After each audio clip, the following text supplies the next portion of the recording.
And as we have reported, the bill passed by the Senate would push billions of dollars toward boosting clean energy projects and combating global warming. William Brangham has more on what is being described as potentially America's first major climate law.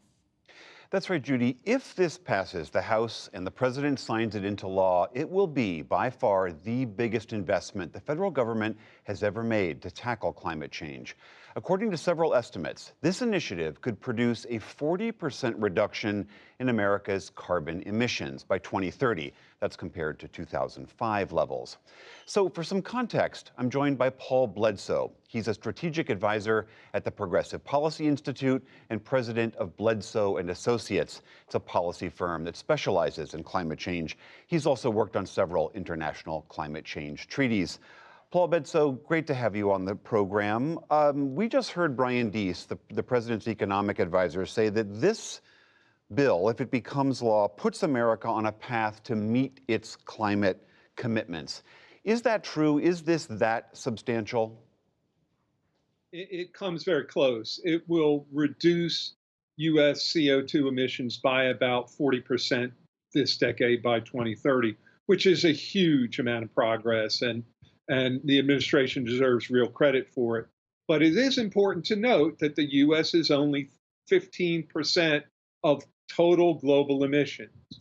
One of the things this bill has to do is begin to lead the American economy, to lead the world in clean energy production, and put pressure and opportunity on nations around the world to clean up their economies and grow their clean energy sectors. For example, China has 30% of global emissions, twice what the U.S. does, and just withdrew from bilateral talks on climate change. So this bill has to not only grow the U.S. clean energy economy, but begin a global transition. A lot of the pieces within this bill are tax incentives. They're carrots as opposed to sticks to encourage utilities and cities and individuals to move in this direction. Is it your understanding that those incentives are enough to encourage this process to start really moving aggressively? Thanks, William. It's a really important point. This is not about government spending. This is about providing consumers and businesses incentives to make big investments. We're talking about trillions of dollars over the next decade in a brand new clean energy sector that's going to create millions of new jobs and save consumers thousands of dollars a year. This is going to re-energize much of the American private sector economy.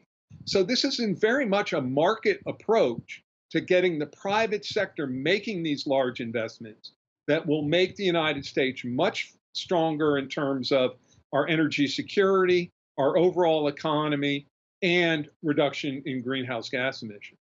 I want to ask you a political question, because it is striking how virtually the entire GOP was hostile or dismissive to any real substantive action on climate change. And public opinion polling on climate change seems to waffle as to how important it really is to voters. And yet, these very substantial climate provisions have endured for almost a year. How do you account for that? You know, it's interesting. Formerly, Democrats proposed energy taxes, that is carbon taxes, to deal with the climate problem, and those were politically unpopular. Now, however, Democrats have finally hit on a tremendously popular set of policies: tax cuts for businesses and consumers for clean energy. These are favored by Republicans, Democrats, and independents in all polling. I think the Republicans have made a huge mistake in underestimating how much the business community and average Americans want these new technologies. And I think that if Democrats are smart, they'll run on this pro-business, pro-economic platform of clean energy in the midterms. Let's say that this goes through. You and others have said this is certainly not the be-all and end-all. It's not like we'll have solved the problem overnight. What are some other steps you would like to see the administration take going forward? Thank you. It's a great question. One thing that Senator Schumer committed to as part of these negotiations, including with Senator Manchin, was that we would look at permitting reform for U.S. infrastructure. Right now, it's extremely difficult to put up the big power lines we need to move clean energy from the places where we can cheaply generate it to the places where we can use it. We also need more pipelines for natural gas so that we can completely eliminate coal. And we're going to need to export gas so that we can help the rest of the world eliminate coal. There's a lot of other work to be done. Another area is methane emissions. Methane is a super pollutant 80 times more powerful than CO2 and is the key to controlling near-term temperature increases.